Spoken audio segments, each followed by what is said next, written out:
How to create a Google Meet link. Hello guys, this is Atticus and welcome back to another tutorial video. In today's video, I'll teach you guys how you can create a Google Meet link.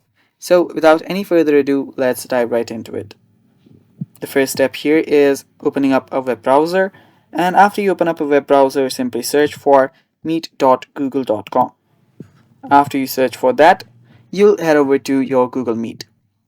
Now you can create a meeting. You can create a meeting which you can schedule for later on too, and you can share that meeting link with your friends for them to be able to join you. Now to get that very link, you can head over to this new meeting option and tap on it. Now you can create a meeting for later on. So if you tap on that, you'll get your meeting link.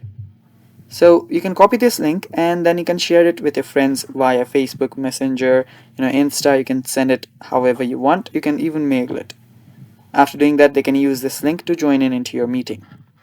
And yeah, that is basically how you can get your Google Meets link. Thanks for watching. That is all for today's video. Stay tuned for more and bye bye. Take care.